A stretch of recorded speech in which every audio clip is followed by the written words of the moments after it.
Hello everyone. Sorry for the delay. Something came up and I was really busy the last couple of days. But I'm finally here with my breakdown of the second episode, Stormborn. I'll also post the title summary reviews of episode 4 and promo pic reviews of episode 3 soon. Make sure to subscribe this channel and also click on the bell next to it to activate notifications for this channel. The episode started with a storm raging on Dragonstone. Since the episode's title is Stormborn, it's a nice reminder of why people call her Daenerys Stormborn. She questioned Varys' loyalties. By the way, were you satisfied with his answer?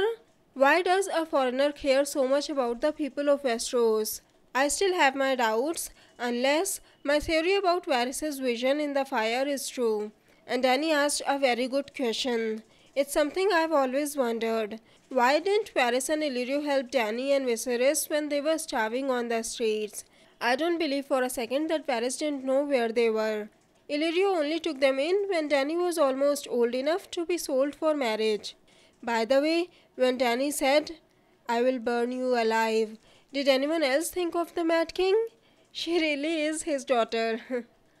As we discussed in my title and summary review video, it turns out the unexpected visitor really was Melisandre, but Jon has also set out to meet with Dany. I'm really happy that Melisandre finally mentioned the prince that was promised prophecy.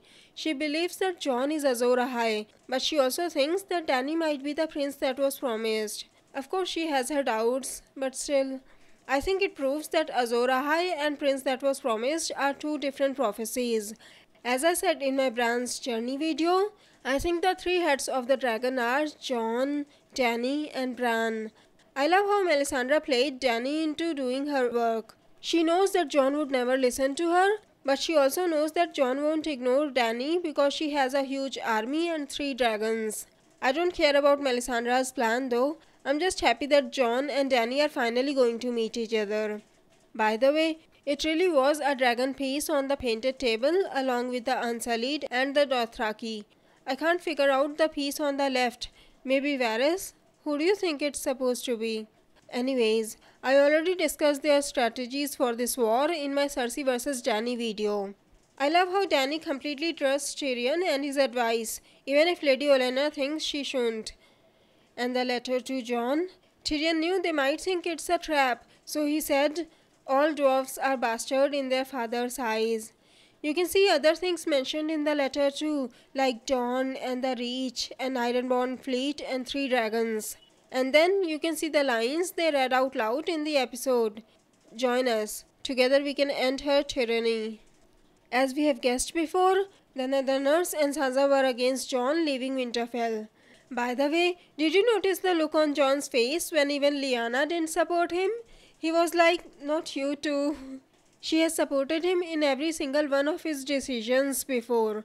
Sansa was not happy, but she stopped protesting when Jon said he was leaving her in charge. And the look on Littlefinger's face was amazing. It was like he just won a lottery or something. I wish Jon has punched him too. I also took a closer look at the map Jon was looking at. I had to make a few changes, but I finally made it understandable. I also tried to read the letter, but it's impossible to make out the words in it. So, let's take a look at the map. There's Winterfell in the middle below the Long Lake. The last major wildling threat before Mance Rayder, Raymond Redbeard, was defeated here at the battle at the Long Lake. House Stark and House Umber had joined forces to defeat the King Beyond the Wall. Anyways, you can see the White Knife River flowing from the Long Lake to White Harbor. Then there is the Dreadfort again. As I said in my episode 2 promo pic video, just like the inn at the crossroads, they are finally showing Dreadfort and Deepwood Motte on the map for a reason. I have a bad feeling about this. I think something will happen here. If the wall falls or the White Walkers do cross the wall, after the last Hearth and Carhold, these 2 lands will come next before Winterfell. What do you think will happen here? Cersei has gathered Lords of the Reach to convince them to join her.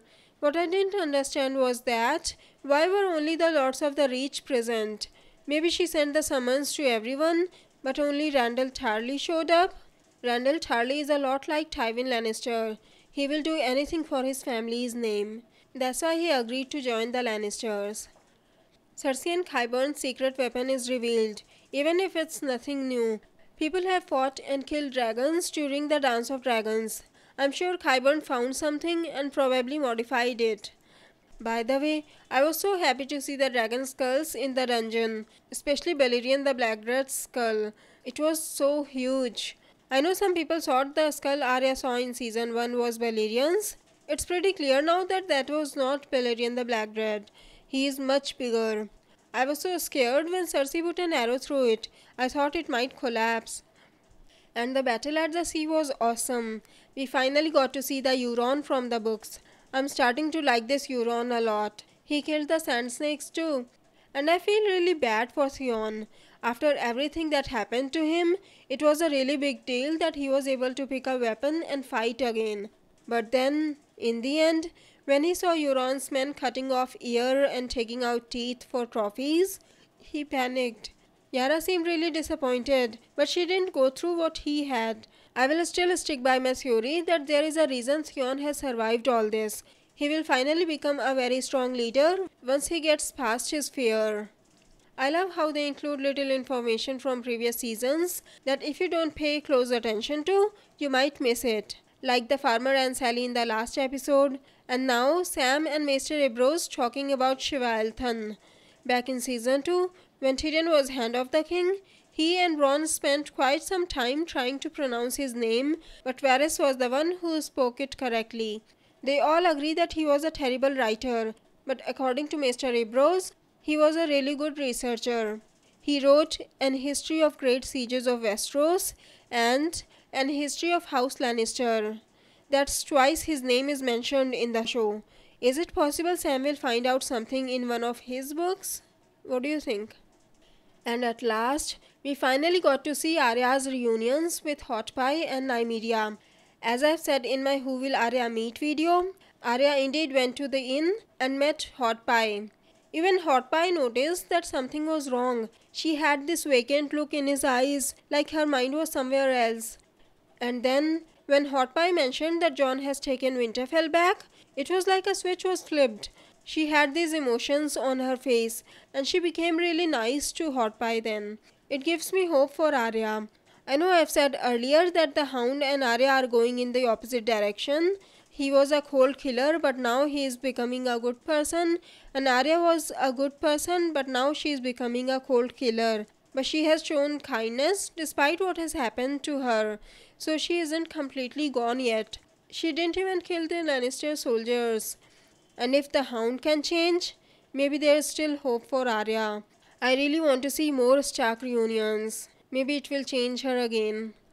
Arya and Nymeria's reunion was not what I had expected, but I was still glad to see Nymeria again. She has grown so huge now, and she has become an alpha to a large pack of wolves. Arya asks her to come with her, but she turns back and leaves. I think she was hurt that Arya has sent her away in the first place, and also because she has changed a lot. When she leaves, Arya says, "That's not you." We know the Starks and their direwolves' natures are affected by each other. When Rickon or Robb were angry, their direwolves got angry too. Arya saying that's not her anymore means that Nymeria has become a wild creature. She is not a pet anymore. She can't go back home and live a normal life. I think Arya will be a little bit like that too. She might go to Winterfell, but everyone has changed so much except Jon that she might not fit in there anymore. Jon was the one person she was closest to, and Jon has left Winterfell. Who knows, she might decide to be the lone wolf again? Remember how I said in my Arya's death foreshadowing video that I always imagine that Arya will be in some great danger and Nymeria will come with her huge pack of wolves and save her? I think it's still possible. What do you think? Anyways, it's time for the comment shoutout now. Today's comment shoutout goes to Kiara Hernandez, who said, "Where do you think Ghost has been in the past few episodes?" That's a very good question. Why isn't Ghost at Jon's side? That makes me wonder, is their bond broken after his resurrection? I said in my Will Jon Become Evil video that there has to be some changes. Maybe this is the change? Maybe not. Don't worry, I think we will get to see him at least once in this season. I just hope they won't kill him off like Summer and Shaggy Dog. So, what do you think of these theories? Don't forget to tell us in the comments. If you like this video, please click on the like button below, share the video and subscribe to my channel. Have a great day. Bye bye. See you in my next video.